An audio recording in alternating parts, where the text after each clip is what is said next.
Hello and welcome to News Laundry. I have with me today Madhu Kishwar. Ma'am, you tell me how would you like to be introduced, because I have quite a long list of accomplishments of yours. You're a journalist, an activist.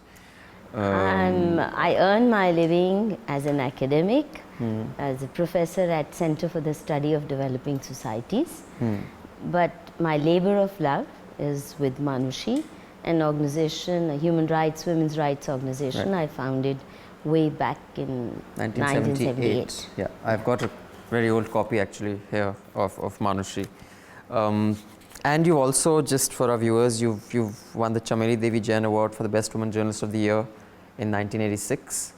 You have won an award, another journalism award in the year 1993 called the Haldi Ghati Award for Outstanding Journalist of the Year. But you don't introduce yourself as a journalist. See, I chose not to earn my living through journalism, and even my work as editor of Manushi was labor of love. Okay. It never was something that gave me a source of income, and that's been a very deliberate choice. I don't want to write on command. I wish to write only when I have something of substance to say, not because I must write in order to get my paycheck. That's one reason why I chose. Similarly, even my work with Manushi has never been a source of income. It's been a relationship of giving, because my social activism also, I believe, in order to not become a life. What is your source of income? Because you, as I said, I'm a professor at Center for the Study of Developing Societies, and before I joined this place, which is a social science research center, I taught in a Delhi University college for many years. I see. So my livelihood has always come from my job as a academic teacher, work. as now a researcher, a professor. What in your view is the role of a journalist and news in society? It's obvious the most basic role of a journalist is to inform, and to inform as accurately and as dispassionately as you can. That's the first. Okay. So that the reader can easily distinguish between news and views. Or viewer. The reader or viewer in particular, yes, in particular. These days, you're right. TV has become such an overwhelming and dominating presence, and TV news has become such a big menace. Right. Menace, you say. Okay, we'll come to that later. So one is to inform dispassionately, and that's the first. If you can't do that, then you have no business to be called a journalist. And people should be able to tell the difference between information that you're giving and on the basis of observation of what's happening. That's one, and your opinion. Secondly, your political biases, you should be open about them. True. If you have certain preferences, well, then nobody should have to read between lines. Right. If you're honest about it. I think that makes it's more honest for the viewer. If I mean, I can still watch someone whose political leanings I don't agree with, but at least I know that where it's coming from. Yes. I see. You don't think most journalists or media organizations are transparent about their political biases? Far from it. Far from it. There is too much pretense of being non-partisan or being objective. But today, I think what we are witnessing by way of journalism, especially TV journalism, I think will be one of the most inglorious chapters in the history of Indian politics and journalism. I think this is a phase worse than the emergency, because during the emergency there was fear. There was actual fear. You could be arrested, your paper could be shut down, your Bijli supply could be cut, and much else. It was known that it was happening, it had happened to the tallest. Therefore, people had reason to be afraid. But even then, it's well said that when the media was asked to merely bend, it crawled. I think what it's doing now is, for somebody like me, truly appalling. It's so partisan, and it's peddling lies and deceit at such a scale. And so... Can you give me some specifics, like what? I think the most brazen example, of course, but I can give 1,000 others. The most brazen example is, of course, the treatment of Gujarat. and of Narendra Modi. Actually, I was in coming to particular. that. You claim the media is responsible for demonizing Modi. They have, gone hammer and tongs and demonized Narendra Modi. Why do you say that? You see for yourself from morning till night for the last 11 years, there's been one hate target, and that's Narendra Modi, in particular in Gujarat in general, and Gujaratis in general. We've been fed on this staple diet by the so-called liberal intelligentsia that Gujarat has become land of fusses, and the Hindus have really decided that Do you think this is limited to the English news media, or when you say media, that's across the board, Hindi I news? think it's pretty much across the board, because I will Hindi agree with you media- as far as the English media is concerned. He's the primary hate figure. No, even but Hindi media. I don't know, because you spend a lot of time in Gujarat doing the research. Oh, You'll come Gujarati to- media has not been very fair either. I see. So It's not been that's fair in across the board. reporting across the board, and Hindi media invariably takes its cue from the English media. And there is a certain That's brand because of they have shared offices and the not CEOs only shared usually- offices, shared management, shared Right. ownership, shared business interests. So that's and established. also- Hindi and English media also demonize him. What about the status. Gujarati media? It's also the Hindi media, I think, in some ways is less biased in some ways, because it has to appeal to a larger clientele, and it will give you a wider spectrum news, relatively wider spectrum news. I think the English media, especially TV, the spectrum of news it's covering is becoming frighteningly narrow. If you look at, even with print media, my complaint has always been that close to 70% of our news is from 10-20 kilometer radius of New Delhi. A large part of it is press releases by this or that ministry. Sure. And much of what we have been fed as investigative journalism have been leaks by rival politicians or disgruntled bureaucrats. Our news establishments rarely invest in investigative journalism. Other than Anirudh Behel's Cobra Post, they keep doing something or the other. Yes, but that's, he's not does- even mainstream. Correct. No, coming back to, I understand the point you're making, that it's very, like when we travel out of But the city, people say TV Delhi. has become But I'm even talking more about, limited. Today, the- no, instead of news, all you them- have is them demonizing talking heads. and hammering Modi. That aspect, are you surprised by that? What I'm trying to say is that, let's say, what happened in 2002. It was the first riot of that scale that Oh, was... no. No, let me finish. Of that scale that was, transmitted as like the first televised war was Bush's first war, when Dish Antenna came in 1992 or 91, whenever it was. And so similarly, it was the first riot when television news came of age. So obviously it got a whole lot of coverage. Would that not happen no matter who? All the more reason it should have been accurate coverage. For example, as someone who has covered 1984 personally, I was out on the streets from day one, doing relief work as well as investigative reporting for Manushi. I did cover Meerut, Malyana, Mumbai riots, Jammu riots, and various other conflict situations, including Kashmir. Now, the fact is that in no other riot have we seen army called in, mobilized, put into action within 20 hours of the first incident of violence, with the defense minister himself overseeing deployment.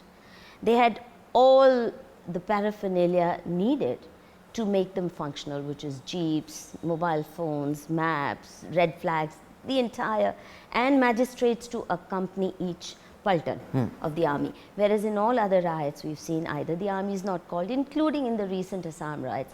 For days the army is positioned right there in Assam. Right. In the case of Gujarat, the army had to be airlifted because they didn't have it, they couldn't withdraw it quickly Right. from the border on account of Operation Parakram ongoing.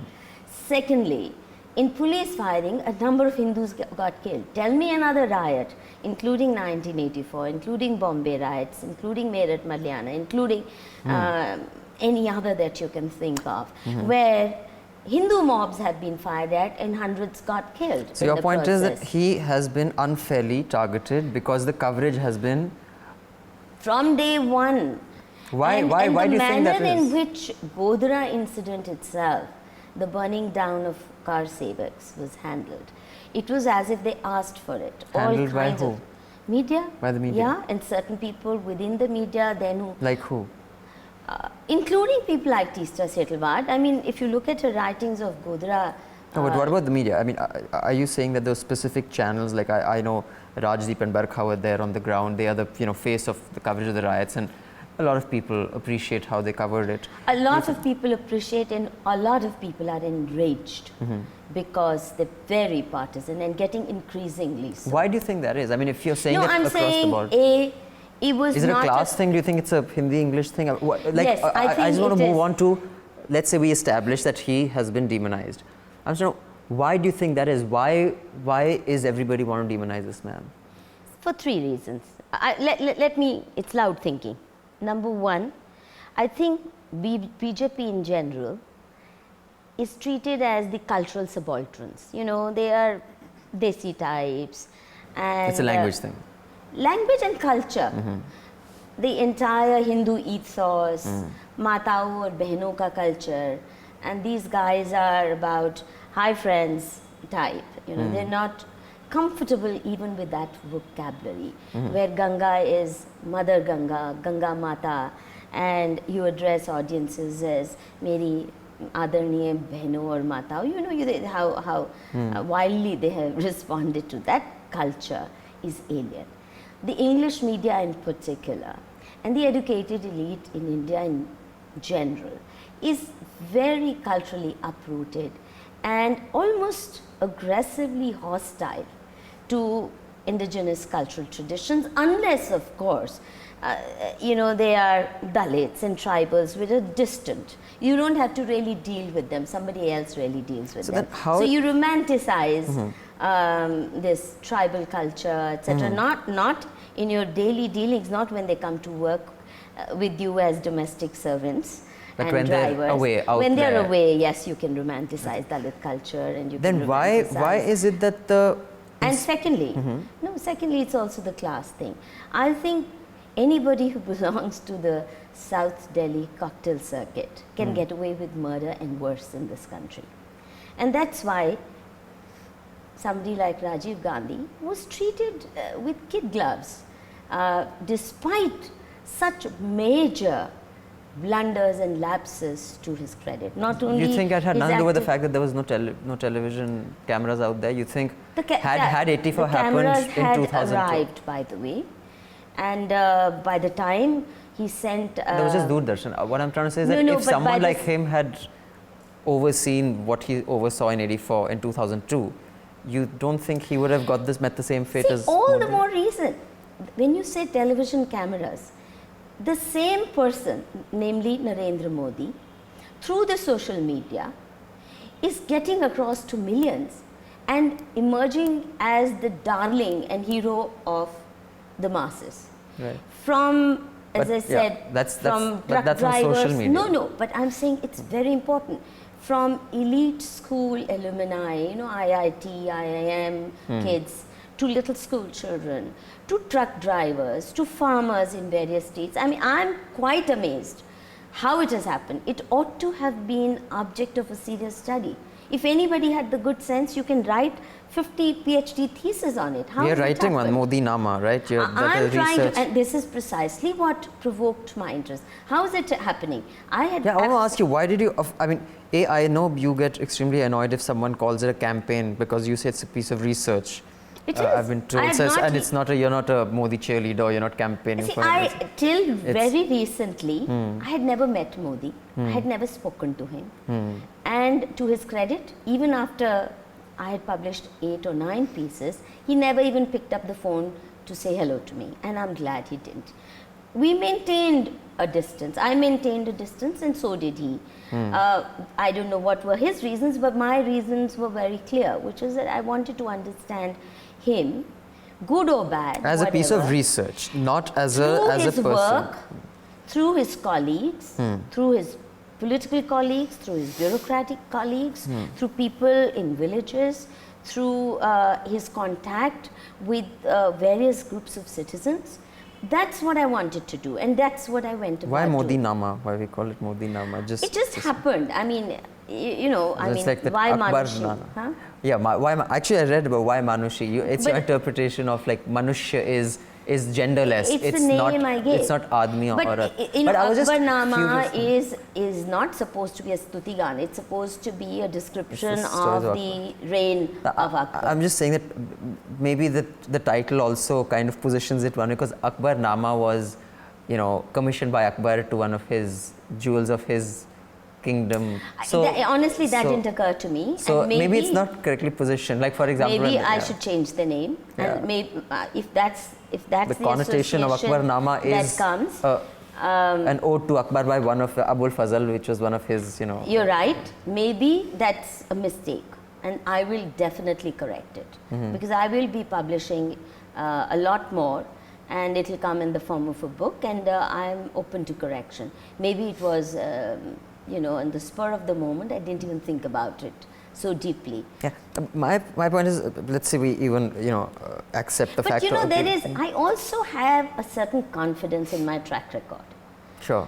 I have 3 decades of being in the public domain as an activist, as a writer, as an academic, as a journalist, and as someone who intervenes on a range of issues.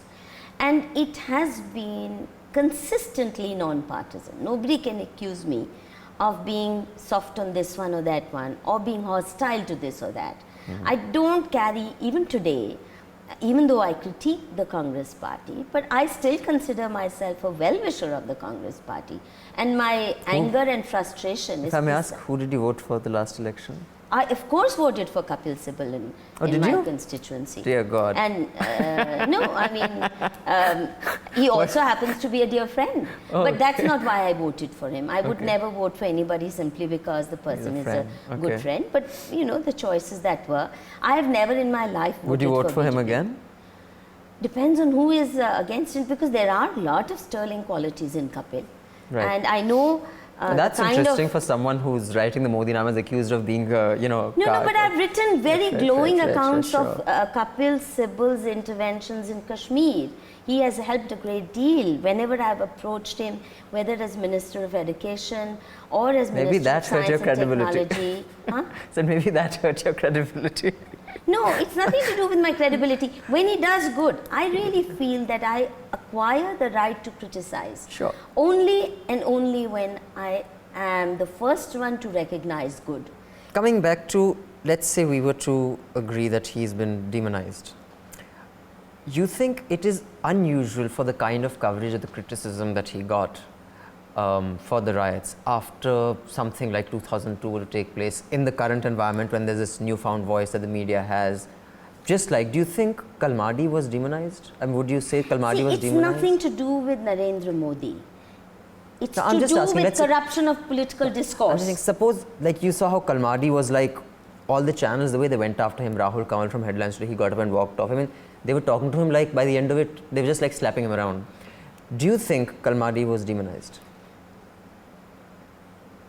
Kalmadi was singled out in a way that he didn't deserve, because everyone knows that the scam that was Commonwealth Games was not his sole creation. So he was demonized in that sense. He was singled out and then discarded and then forgotten because they didn't want to keep the issue alive. The issue is now They means the good and media. buried. The media and those who pull the strings from behind. I see. Which is who? It's well known. Who? Those in power. Who control the media? Those who control the media. I think this particular government, the Congress government at present, has exceeded all bounds of decency in manipulating the media. And journalists have gone overboard in selling their soul to the Congress party. And believe you me, I mean, I'm going to say something that may not sound very pleasant, but I really think that anyone who's invited to have a cup of tea or a dinner with either Sonia ji or Rahul ji, I think their hormonal balance is damaged for life. They don't get to see life straight anymore. Okay. They can't see things in perspective. Why do you think that is? They're just so overwhelmed that they... I've seen it happening to so many people. You think it was different during the NDA? You think the NDA was... They treat them like shit, whether they deserve it or not. Sometimes they deserve it. But I think overall, whether a politician is as corrupt as, say, a Kalmadi or a Nishank, responsible for much of the Uttaranchal tragedy or whatever, you know, all these politicians who have many sins to their credit. But I think there is a certain etiquette that journalists need to follow. TV anchors have completely let go. It's uncouth, it's unacceptable, you don't talk. I mean, sometimes Like the who? anchor is, almost all of them are now outperforming each other. Do you have a pet peeve? Is there one who... No, I don't have a pet peeve, and honestly, most of them are friends. I've, Which is enjoyed fine. I mean, you can- warm friendships with them. one can be critical I have of written friends. open letters critiquing them. You know my Right. open love letters to Arnab Goswami. And then I critiqued Rajdeep Sardesai also on certain issues. It's nothing to do with persons, and I think you have to understand that I can have a warm friendship for a person and yet be clinical in critiquing them. Similarly, I may hate someone, but I'll be very clinical in acknowledging the good in them. And I think that's the first requirement of somebody who picks up a pen. I really think जो कलम है सरस्वती का वास है और उसमें अगर आपके पास ईमानदारी नहीं है then you better not write. For me, I have observed that discipline. Okay. And whenever I've gone wrong, I mean, mind you, and I have at times gone wrong, I've been the first one to admit my mistake. Like when? So many issues. For example, on dowry issue, what I wrote in 1980, I revised in 5 years later because I said my experience tells me I was wrong then. What had you written in 80 that you changed For your mind example, about? I was the first one to call for a boycott of dowry weddings, and I maintained that for 13 long years. I didn't attend even close family weddings. And you changed that because? I changed that because women themselves argued with me saying, "Aap kya baat kar rahi hain? We don't get inheritance rights, and if we don't even take what we get at the time of marriage as dowry, then we are Tuntun Gopal, our brothers get a double share. So how is it good for us?" Right. And unless we get those, so therefore I shifted track from anti-dowry plank to So you think there is still a rights possibility for that you may daughters. shift from a pro-Modi stance to an anti-Modi The stance moment if you I see proof? discover facts that put question marks on his credibility. See, I went as a skeptic. I didn't go as an admirer. I'm not even part of that whole Sangh Parivar culture. Okay, you think your... But my skepticism has turned into, at the moment, a conviction that never has in our contemporary history a man been so demonized and wronged for doing all the right things. Even during 2002. Okay, His he doesn't, culpability- but he does kind of, make it easier to put him in that slot with the kind of things he says. Like? Tell me one like for example. example, I have this here.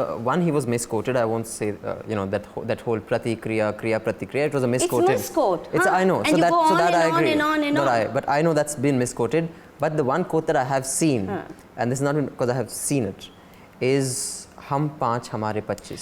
See, I have written have seen about that, it, but I've and- written about it. And at so close, I mean, when you already are carrying the baggage of that, I mean, that's not the most brilliant Tell me thing to do. another phrase that you can find. No, I'm just saying that one one. second. That's the only one. And he said, somebody else, Zafar Sareshwala, when he interviewed him and asked him, why did you say that? He says, wo jo hai phrase, it's like Holi के समय बुरा ना मानो होली है, election में एक माहौल होता है when you take liberties.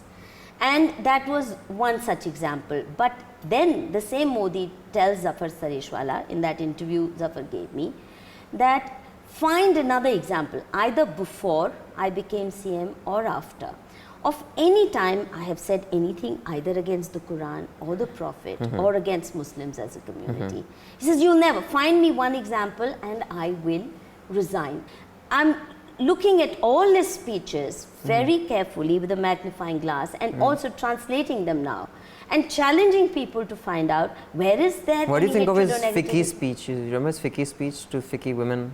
I think it was brilliant. Yeah. I haven't And heard that any was just a- feminist give a better speech, you know, and I have heard the only other politician who's given better, Let me equally guess. good speeches. Yeah. Rahul. Never. Just That's not even trying. a joke. Okay. No, that's not even a joke. Poor thing. Please, don't be Okay. unfair to All him. right. Okay. Don't put expectations that he Okay. cannot deliver on. Okay. Sharad Joshi, the farmer movement leader of Shetkari Sangatna, his addresses to women farmers, very inspirational just again. one thing I I wanna- have never heard any other You know, politician your bit talk about to women in you know, that. no, what you say that you're not, carrying any agenda to campaign for Modi or, cheerleading his march to progress or whatever it is. It would be, I'm sure people would be able to accept or acknowledge that if you did not defend the indefensible, which you have often Like done, what? such as Which is?